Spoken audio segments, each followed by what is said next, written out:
नमस्कार साथियों, आज हम चैप्टर नंबर 2 का एक्सरसाइज 2.2 के क्वेश्चन नंबर 1 का थर्ड क्वेश्चन सोल्व करेंगे, वो भी गुणनखंड विधि से। मैंने लास्ट वीडियो में आपको गुणनखंड विधि से एक बहुपद को सोल्व करना बताया था, तो आज हम इस क्वेश्चन को बहुपद को सोल्व करते हैं। ठीक है, तो सबसे पहले इसको एक स्टैंडर्ड फॉर्म में लिखते हैं। 6s² माइनस ये 7x पहले लिखा जाता है, जितने चर नंबर होते हैं वो पहले लिखते हैं। -3 = 0 इस फॉर्म में हम लिख लेते हैं। क्लियर, ये एक स्टैंडर्ड फॉर्म हो गया है जो कि इस रूप में हो गया है। ax² + bx + c = 0। मैंने आपको बहुपद बताया था, है ना, तो इस बेस फॉर्म में लिख लेते हैं।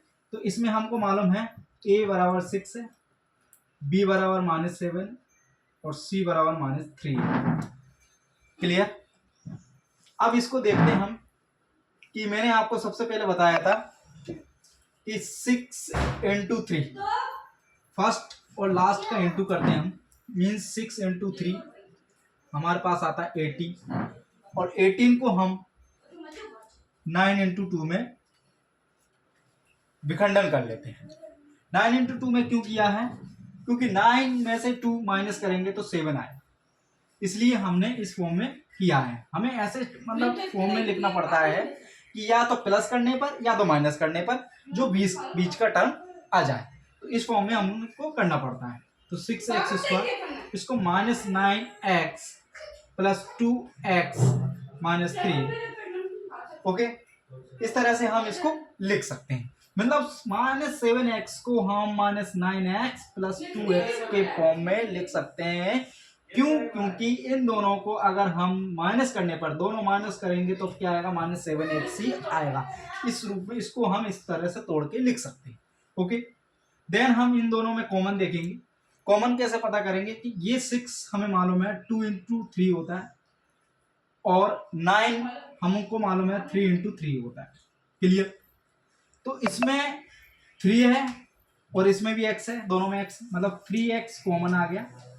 क्यों? क्योंकि इसमें भी 3 था, इसमें भी 3 है और इसमें भी x, इसमें भी x है, तो 3x कॉमन आ गया। बाकी बचा इसमें 2, इसमें डबल x थे तो एक x बचेगा इसमें, और माइनस में ओनली एक 3 हमने कॉमन ले लिया और बचेगा हमारा 3। इधर हमारा दोनों में कॉमन कुछ नहीं दिख रहा है, मतलब अगर कॉमन कुछ नहीं दिखता है तो उसको 1 कॉमन मान लेते हैं। तो इसमें 1 कॉमन है और बाकी एज इट उसको लिख लेते हैं। ठीक है, अब इन दोनों में हमको दिख रहा है कि ये दोनों कॉमन है, तो इन दोनों को हमने कॉमन ले लिया और बचा हमारे पास 3x + 1। क्लियर, तो ये आ गए हमारे फैक्टर। दो फैक्टर आए हैं, 2x - 3 और 3x + 1। अब इनका क्या है? हमको शून्य निकालना होता है। तो शून्य कैसे निकालते हैं? इसको बराबर में 0 लिखेंगे और इसको बराबर में 0 अलग अलग लिखेंगे, इंडिविजुअली लिखेंगे। तो देखिए इधर 2x - 3 = हमने 0 लिख दिया। देन हमारे पास समीकरण कैसे सोल्व करते हैं? जो 3 माइनस का है उस साइड जाएगा तो पॉजिटिव हो जाएगा, मतलब 2x बराबर +3 और x बराबर में 3/2। ये सबको पता होना चाहिए कि कोई भी नंबर बराबर के उस साइड, मतलब राइट हैंड साइड या लेफ्ट हैंड साइड जाता है तो उसका साइन चेंज होता है। अगर माइनस में है तो प्लस हो जाता है और प्लस है तो माइनस में हो जाता है। अगर वो इनटू में है तो डिवाइड में चला जाता है और डिवाइड में है तो वो इनटू में चला जाता है। ओके, है ना। तो x = ये हमारे पास एक वैल्यू आ गई है। दूसरी वैल्यू हमारे पास आएगी, मतलब इसको हम अल्फा बराबर 3/2 लिख सकते हैं, क्योंकि एक x की वैल्यू को हम अल्फा मानते हैं। अल्फा क्यों? क्योंकि हमको मालूम है अल्फा और बीटा इस बहुपद के शून्यक होते हैं या फिर इस पॉलिनोमियल के रूट्स होते हैं। क्लियर, देन हम बीटा कहां से निकालेंगे? इससे निकालेंगे। इसको भी हम 3x + 1 को 0 के बराबर लिखेंगे और 3x + 1 = 0 मीन्स यहाँ पर क्या हो जाएगा? 3x = ये 1 प्लस में था, मैंने बताया था।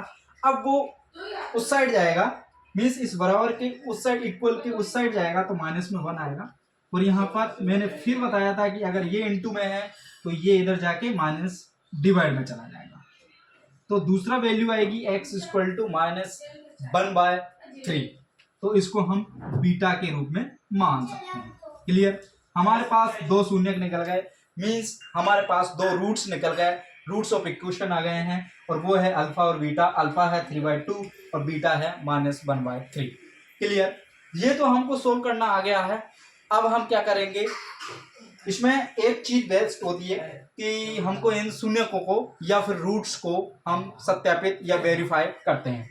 कैसे करते हैं? उस फॉर्मूले से मैंने बताया था आपको, alpha plus beta is equal to -b/a और alpha into beta is equal to c/a। इन दोनों फॉर्मूलों को हम सत्यापित करेंगे या फिर वेरीफाई करेंगे। ठीक है? अब हमारे पास अल्फा और बीटा की वैल्यू आ गई है, इसको मैं रफ कर देता हूं।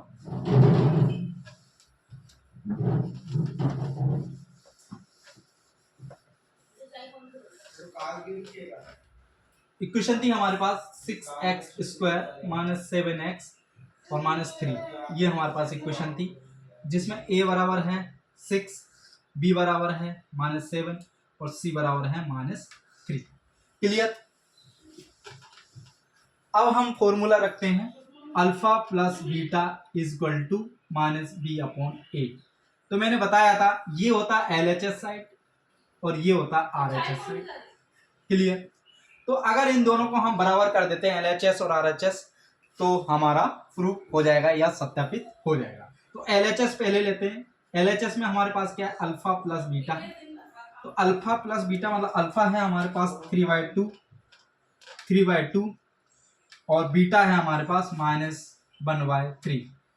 इन दोनों को कैसे सोल्व करते हैं? भिन्न को भी सोल्व करना सबको आना चाहिए। क्या होता है, इनका और इन दोनों का हम एलसीएम लेते हैं। एलसीएम लेने के बाद ये 6 आएगा।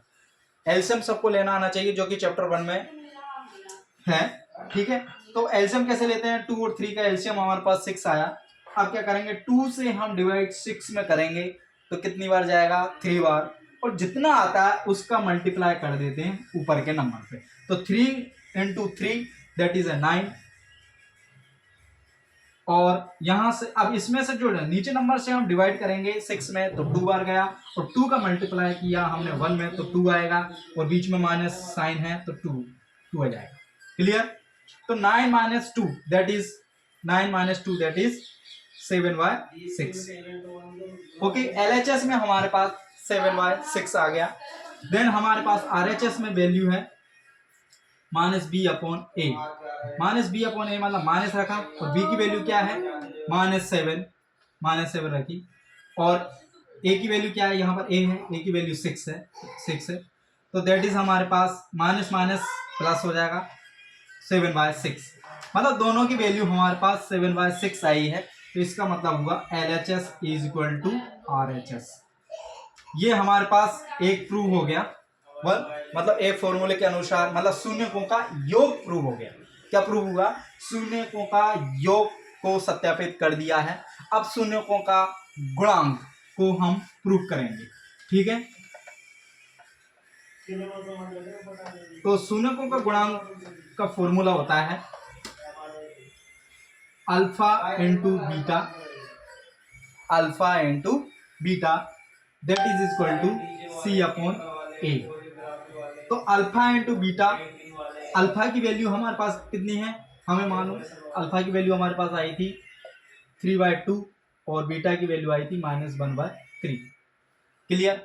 तो ये यहाँ पर अल्फा इंटू बीटा करेंगे हम, तो अल्फा की वैल्यू है 3/2 इंटू LHS साइड ये है, और बीटा की -1/3 दैट इज हमारे पास आ गया 3 से 3 कैंसर, मीन्स -1/2।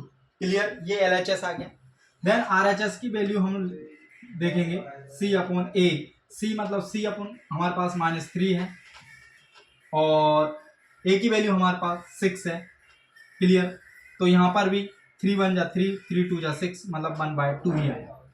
3 से ये डिवाइड हो जाएगा 6, 3 2 जा 6 होगा। क्लियर? तो यहाँ भी हमारे पास -1/2 हो गया, मतलब LHS side is equal to RHS। ये दोनों सत्यापित हो गए हैं। जिसको लिखना है वो लिख सकता है।